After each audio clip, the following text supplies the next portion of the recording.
guys, thanks for tuning in. This is Indominus coming with another video review. And today we're going to be taking a look at the big guy himself, the lights and sounds Indominus Rex. Now, some of you dinosaur fans and maybe even Jurassic Park fans will be like, what the heck is an Indominus Rex? Well, without giving too much away about the plot for the movie, let's just say that Indominus here was essentially created to be the new big guy on the block. And obviously, this is the guy that wreaks the most havoc. Now, for the package, you can see you got this nice open package here, which allows you to come around here, and you can see it says pull the arm, and you get that kind of action feature going with it. It does have the lights and sound. You see that obviously probably screeches, and then the back lights up here, I guess. You got a nice picture of the T-Rex. And kind of even when you look in the background, I mean, you can see how it's like blue, and then the package actually gets red, which might actually play into that right there. Come around to the back of the package, and it says the Indominus Rex. All of its abilities remain unknown, but one thing is for sure. Dr. Wu's latest dinosaur is the ultimate predator, and it's stalking humans and dinosaurs alike with a massive bite and ferocious speed. Meet the biggest, baddest dinosaur of Jurassic World, Indominus Rex. And that actual bio kind of gives a little bit away. It talks about Dr. Wu's latest dinosaur. Now, we know that Dr. Wu is kind of the geneticist in charge, and playing around with genes is never a good thing. So one could probably infer that this dinosaur is a hybrid made up of several different dinosaurs. And unfortunately, the humans don't seem to know everything that it's capable of. You got the massive chomp. It goes roar. That's sound. If it doesn't make that sound, I'll be very disappointed. It also has a color morphing skin, which you can see also right there. So I'm really curious to see what this is all about. But for the packaging, that's about it for him. So without further ado, let's get this guy open and see how cool he actually is. Alright guys, so here we have the Indominus Rex opened up and out of its package. And one thing that I will tell you is that he does come with some assembly. You do have to plug his tail in. And then he also does require batteries. Hasbro doesn't include batteries with this, which is kind of annoying and a little bit unfortunate. But they are just AA batteries. But honestly, this guy lets me down some. Mostly in the fact that this is basically how I have to have him posed. I mean, this leg here is great. That you can see that there is a bit of a tightness in this leg, and that can actually hold a good pose. The one here on the back, or on this side, on his right side, is pretty floppy by comparison. So I can't get him to stand like this without him just falling over. The leg doesn't support the weight of it. Now, I don't necessarily know if that's a quality control issue, but this is how I wish I could actually have him, and I can't. Now, you can bring it down, and you can have this kind of look, I guess, and although that doesn't even seem to really want to do all that good of a, well, no, there you go. You can kind of balance it like that, but you could do that, which just looks ridiculous. That really does bum me out, because I do really like the way that this guy looks aesthetically. I just can't, like I said, I mean, and you do have some ratchet joints, like as you rotate this back, there's like a point right here and then here, and that's how I'm able to actually get him to stand like that, because those ratchet joints kind of lock into place right there. But I mean, what's the point in having him fighting a T-Rex when he's going to be like that with the T-Rex? He'll just come up underneath and I'll bite your belly. I mean, it just doesn't seem to really work all that well. Now, beyond that, the rest of them is actually fairly cool. If I could figure out how to tighten this, and I've already put some floor polish in there to try to tighten that, and it doesn't seem to be working really all that much. I don't know. I mean, you can see that this side here has got some screw holes. I might be able to unscrew that and actually, I guess, try disassembling it and maybe tightening that, but it is a little unfortunate. But there is some really cool paint detail on here. I mean, overall, it is just this gray plastic, but you can see some nice variations in here, kind of giving them a dirtier look. And I really do like it. Again, there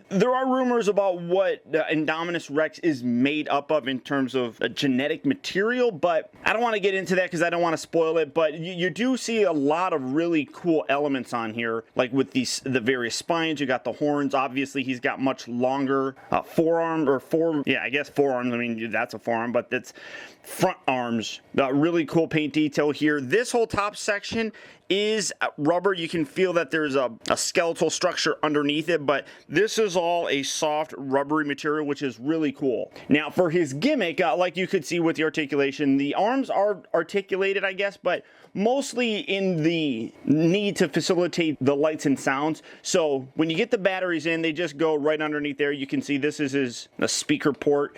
You just pull these arms down and lights and sounds, and then this is going to be really very hard to see because of the amount of light that I use, but this back section here actually lights up some. Let me see. I'm going to turn some lights off and see if you can see that. There we go, nice and dark. Let's see.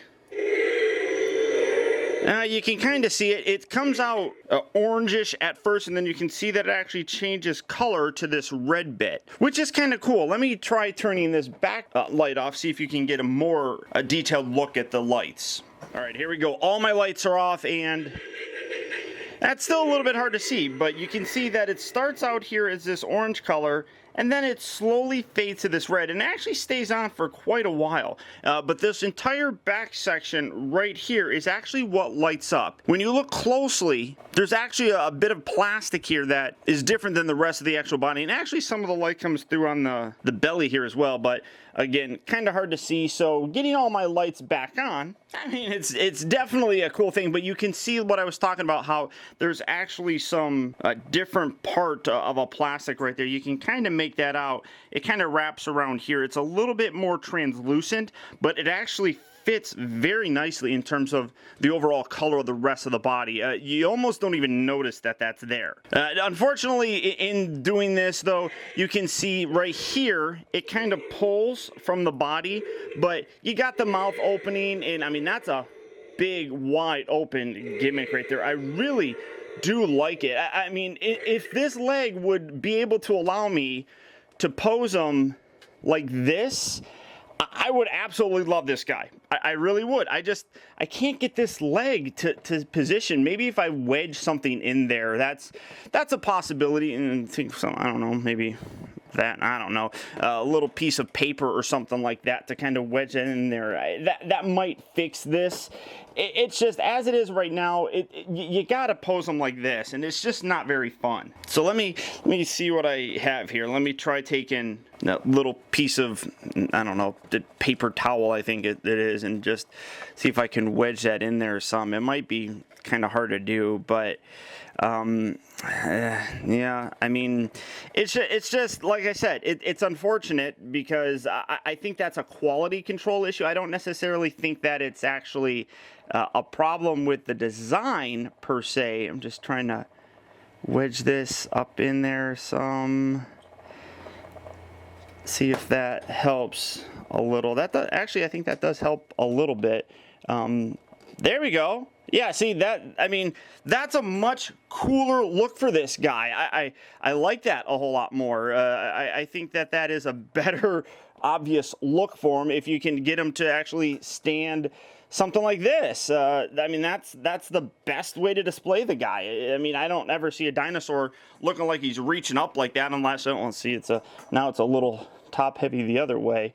So get that, just kind of wedge this, and you can see that this looks like it's kind of slanted in some. So I don't know, let's see, kind of fiddle with this on camera with you. But I mean, it's a cool looking dinosaur, don't get me wrong. I really do like the way that he looks.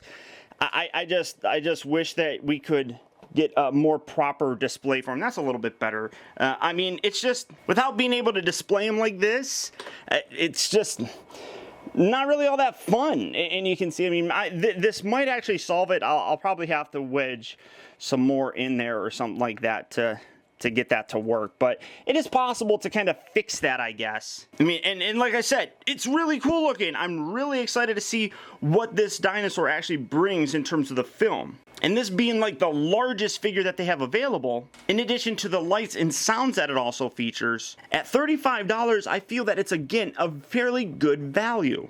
So if this is a figure that you're interested in, as I said, I don't necessarily think that they're supposed to be hitting retail just yet, but some places such as Toys R Us have been putting them out early. So good luck and happy hunting. But beyond that, that's about it. So once again, I want to thank you for tuning in. This has been Optibottomus. Don't forget that you can keep in touch with me by liking my Facebook page at facebook.com/teambottomus and by following me over on Twitter at twitter.com/optibottomus. Also, I'd encourage you to check out my website at optibottomusreviews.com, where you can see all my videos from the previous week, see what I have coming up for future release, and also get your very own Optibottomus t-shirt. And finally, I'd also really appreciate it, guys, that if you like this review, don't forget to please like and comment, and be sure to subscribe so that you never miss a future review. And until next time, I'll talk to you later.